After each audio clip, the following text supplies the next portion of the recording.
तो माओवाद छोड़ चुके नक्सली देव जी अब राजनीति में हाथ आजमाएंगे। तेलंगाना के मुख्यमंत्री रेवंत रेड्डी से हुई उनकी मुलाकात को इसी से जोड़कर देखा जा रहा है। देव जी अब सोशल न्याय और विकास के मुद्दों पर वैचारिक संघर्ष जारी रखेंगे। तेलंगाना के इस बदलाव का छत्तीसगढ़ में कितना असर होगा, इस पर सबकी नजर है। तो नक्सली देव जी की राजनीति में एंट्री, बताते ही आत्मसमर्पणी नक्सली अब राजनीति में हाथ आजमाएंगे।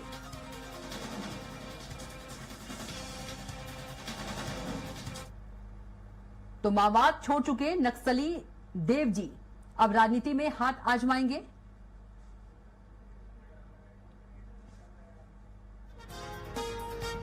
तो नक्सली देव जी की राजनीति में एंट्री, देव जी की राजनीतिक एंट्री पर सबकी नजर है। नक्सल छोड़ राजनीति की राह पर देव जी।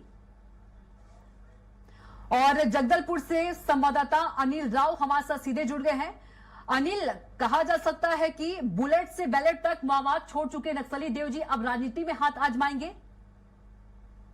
जी बिल्कुल कविता जी, मैं बता दूं कि जो बस्तर की जो नक्सल है, नक्सल को लेकर लगातार जो सरकार है, जो केंद्र सरकार है, जो देश के गृह मंत्री है अमित शाह के द्वारा लगातार नक्सलियों से अपील भी की जा रही है और आत्मसमर्पण का नक्सलियों का द्वारा लगातार आत्मसमर्पण भी किया जा रहा है।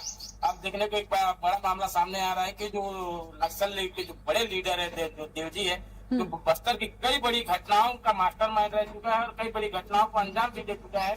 जो देव जी है, आज से कुछ दिन पहले ही उन्होंने जो तेलंगाना की सरकार के सामने आत्मसमर्पण किया और मुख्य धारा से जुड़े। साथ ही साथ जो देव जी है वो जो तेलंगाना के जो मुख्यमंत्री रेवंत रेड्डी से मुलाकात की है। इस मुलाकात को जो राजनीतिक गलियारों में देखा जा रहा है कि कहीं न कहीं जो देव जी है अब वो नक्सल विचारधाराओं को तोड़कर ये संविधान पर भरोसा कर रहे हैं और जो इनकी जो सेवा भावना है वो सेवा भावना अब ये राजनीतिक गलियारों में आकर राजनीति में उतरकर ये लोगों की सेवा करने को देखा जा रहा है। तो कहीं ना कहीं कहा जा सकता है कि जो नक्सली अब अपने विचारधाराओं को लेकर जो नक्सल संगठन को चलाया करते थे, अब वो नक्सल विचारधाराओं को त्याग कर लोगों की सेवा के लिए राजनीति में आने की पहल, इसकी ये जो नक्सलियों के द्वारा इस तरह जो लोग राजनीति में आना, इसकी शुरुआत आज से 10 साल पहले जो है सीतक्का ने की थी, जो मुर्गू से उन्होंने की थी 10 साल पहले। जो सीतक्का है वर्तमान में आज भी वो विधायक है।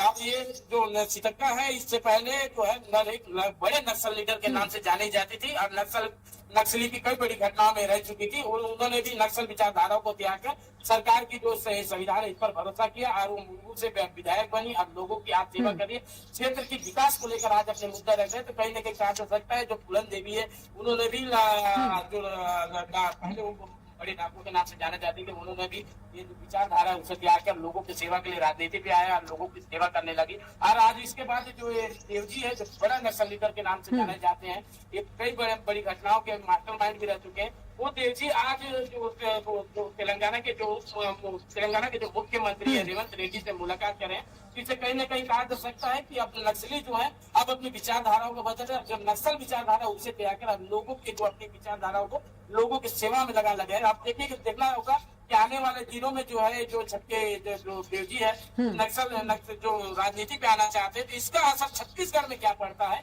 देखने वाली बात होगी। बिल्कुल, पूर्व नक्सली देव जी की बात करें यदि अनिल, तो समाज की मुख्य धारा में लौट आए हैं और अब समाज को लीड करना चाहते हैं और राजनीति में एंट्री करना चाहते हैं। और यदि हम बात करें पूर्व और जो नक्सली हैं जिन्होंने सरेंडर किया है, उन सभी का इस पर कोई मत है?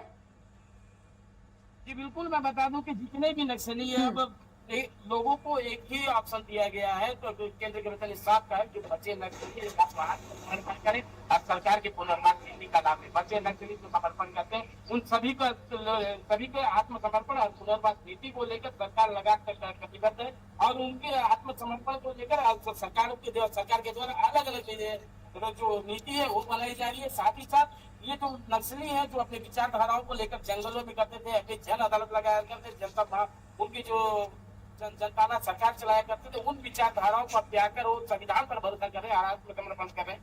पहले भी कहा जा सकता है कि नक्सलियों का विचारधारा अब बदली है, नक्सलियों का अब सरकार पर भरोसा जता रहे हैं। तो कहीं ना कहीं वो अपने विचारधाराओं को लेकर जो राजनीति पर आएंगे, अब वो जो लोगों की जो सेवा है अब विचारधारा बदलकर संविधान पर भरोसा करके लोगों की सेवा करने की बिल्कुल कानून के दायरे में रहकर समाज की सेवा करना चाहते हैं पूर्व नक्सली देव जी। तमाम जानकारी के लिए अनिल आपका बहुत ही धन्यवाद। तो बता दें देव जी अब सोशल न्याय और विकास के मुद्दों पर वैचारिक संघर्ष जारी रखेंगे। तेलंगाना के इस बदलाव का छत्तीसगढ़ में कितना असर होगा इस पर सबकी नजर रहेगी।